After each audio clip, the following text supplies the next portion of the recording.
In November of 2016, Joel Guy Jr. murdered his parents. He dismembered them, and then he tried to dissolve their remains in acid while boiling his mom's head on the stove. Investigators say they received phone calls from people who work with Lisa Guy on Monday asking them to go check on her because she didn't show up for work that day. A man faces first-degree murder charges in the deaths of his parents in West Knox County. Authorities have taken 28-year-old Joel Michael Guy Jr. into custody. They came to this house on Golden View Lane only to find what is being described as a gruesome crime scene inside. Investigators say the parents suffered multiple stab wounds and were dismembered. We started figuring it out that something very tragic had happened. We just didn't know the extent. I don't know who bought it. I don't know if they know the history on it. But that was the house that they lived in. Hey guys, it's Tiffany. Welcome back to my channel. Today's story is insane. Like, there's gonna be things that I say and you're just gonna be like, there's no way that happened, or you won't be able to literally believe the story. It's crazy. It's about Joel Guy Jr. He lived in Knoxville, Tennessee. In November of 2016, Joel Guy Jr.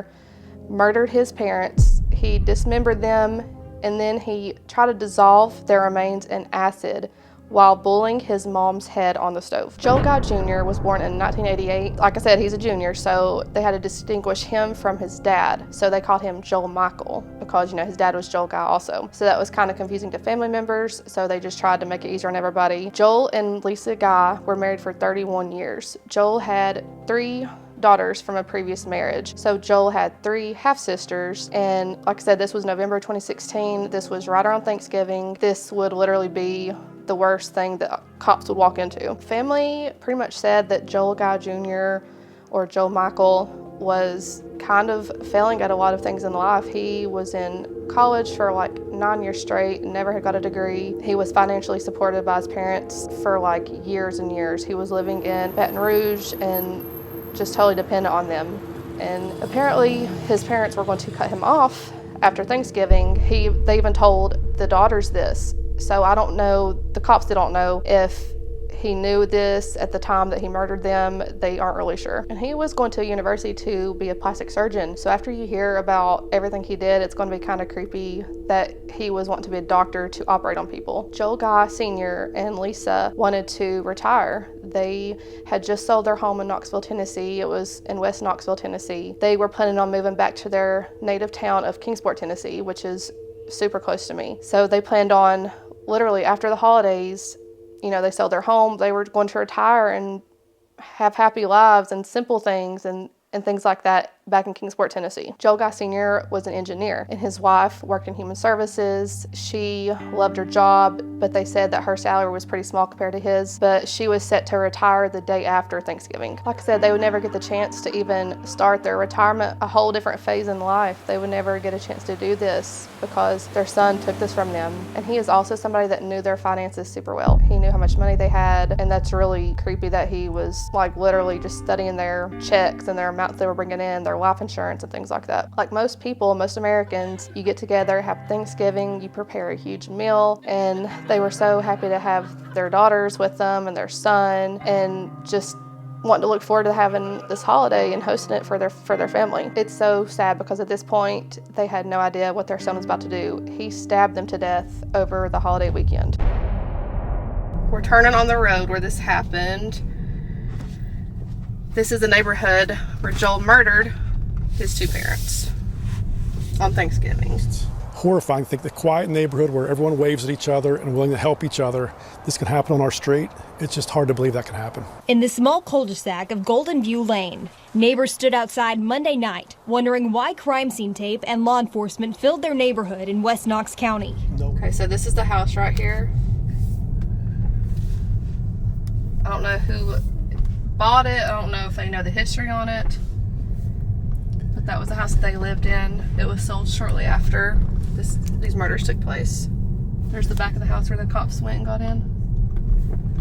You see the back patio. They said that the crime scene had so much evidence and just DNA literally all over it that it only took cops days to find him and arrest him. He stabbed his father 42 times and his mother 31 times. And that's like anger, that's built up rage. It makes no sense because it's your parents and you literally stab them that many times. I just can't imagine sitting there thinking that. He had this planned. He had a notebook with what he was going to do step by step. After he stabbed them, he dismembered both of them, flushed their flesh down the toilet, and then that's when he boiled his mom's head in a pot in the kitchen, the same place she hosted and cooked all this Thanksgiving food. Like I said, he had a whole entire set of notes that he was going to do this, his plan. The first note was douse the living room or kitchen with bleach. He didn't know like which room he was going to try to do this in. That was the first thing. And then the second one was flush chunks down the toilet, not in the garbage disposal. Like I said, he literally planned this. He had this written out, his whole intentions, and it's just super creepy. While the scene was super gruesome and the crime itself was shocking everybody, it was obvious what the motive was. And that was in his parents' life insurance policy. If they came up missing or dead, that the beneficiary would get $500,000 each. He apparently was a beneficiary. I'm not for sure if his half-sisters were involved in this, but he wrote in the notebook that if they came up missing or dead, he would have it all, talking about the money. It was weird because the Thanksgiving dinner seemed to be fine. You know, his half-sisters went home, continued with their lives, but this same day he went to the store and bought plastic bins and containers and bleach. In his notes, he wrote down that bleach would help decomposition and it would melt fingertips, and that if his home was set at 90 degrees, that it would speed up the process. So he had this to the T. He had everything he was planning on doing in this notebook. The day after Thanksgiving, while his mother went out shopping, that was when he attacked his dad and stabbed him in their exercise room. Like I said, he stabbed him over 40 times. When his mom got home, he attacked her the same kind of way that he did his dad and stabbed her over 30 times. The knife pierced his dad's lungs, his liver, it severed ribs, and his mom, it said that he severed 9 of her ribs. When Lisa failed to show up the next day to work, that was when her boss called the cops and wanted them to do a welfare check because, like I said, she was set to retire the next day. And this was a day that she wouldn't miss. You know, they're having a retirement party for her. She's not going to miss this. Before going back to his apartment, Joel Guy Jr. severed his dad's hands off of his arms. He severed his arms off of his shoulders and literally just left him sitting around. It was so weird. I'm thinking, like, if you're going to do this, I mean, do it smart. Don't just leave things sitting around for cops to just walk right into. He then cut off his legs. He cut off his ankles and just literally left him sitting in the exercise room, just for everybody to see. The body had defense wounds all over it.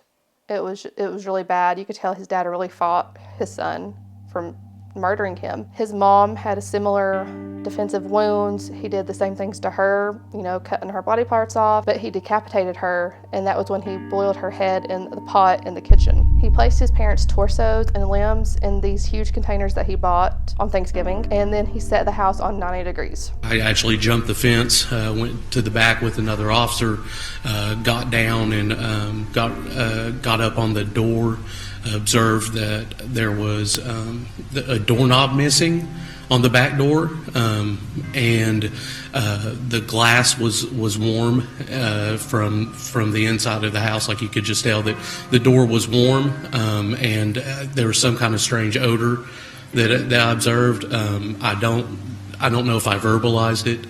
I know that it was more or less just a feeling sensation, feeling very odd or something ominous about it.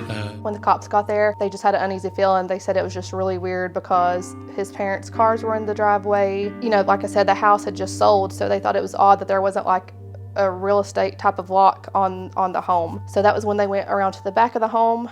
They said they could feel the heat literally coming from the home, but we're not even opening the door because it was just so hot in the home and it was, you know, pretty much a warm day. But the cops said they could start smelling just some kind of like chemical or stench, and they just had a horrible feeling. When they looked inside before they entered, they could see like ice cream, sausages, you know, cold type of groceries in the foyer that shouldn't be there. They should have been put up, and they were just scattered on the ground, so it looked like somebody had been attacked. The way they got into the home was they got into one of the vehicles and pressed like the garage door button in the home, and that was when the garage doors opened up and they had access to the home. They get in the home and they see a table. It had a sledgehammer on it. It had Lisa and Joel's wallets on the table, and they were like, okay, something is really wrong, something's happened. So they start walking downstairs. That's when they see just a foot in the hallway and nobody connected to it. And they freaked out at this point. They passed up the groceries that were laying on the ground in the foyer, and that was when they see a pot sitting on the stove,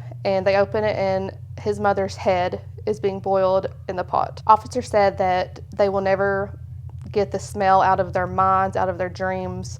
They said this was literally one of the worst things they've ever walked into. They said that the dissolving body parts was like a stew of like human remains just sitting there, because he tried to dissolve these things, he tried to melt their fingertips, but you know, they were still intact, and that was how officers could tell what each body part was. The walls were covered in blood. There was blood-drenched clothes, just obvious things that pointed them to the son. He then tried to get away from his apartment when the cops got onto him in his 2006 Hyundai Sonata. His notebook that he left behind at the crime scene said things like hide forensic evidence, you know, places to hide the bodies, made sure he flushed them down the toilet. He was literally checking things off as he was doing it. He tried to even set up like automated text on his mom's phone to send him like a text that day to make it seem like that they were still alive while he goes back to Baton Rouge to his apartment. He also wrote at the end of this notebook that $500,000 would be all mine if they were missing or dead.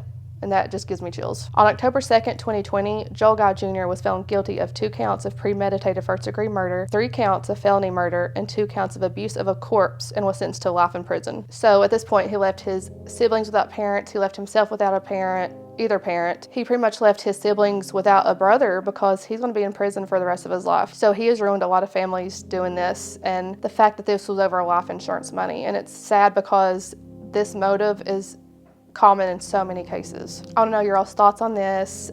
The fact this happened on Thanksgiving, they were so kind to invite all of them to their home to host this holiday. They didn't even know this was their last holiday. They didn't know this was last holiday with their parents, and it was just so sad to me. And don't forget, I have my YouTube membership and I have my Patreon. You can choose between either of those. The second level on both of those gets you a shout out in my videos, and the Patreon link is down in my description. The membership, you can just click on that and it'll get your information. You can choose which tier you want to do on there. If you like this video, don't forget to like, comment, subscribe, share, and don't forget to check out my next video.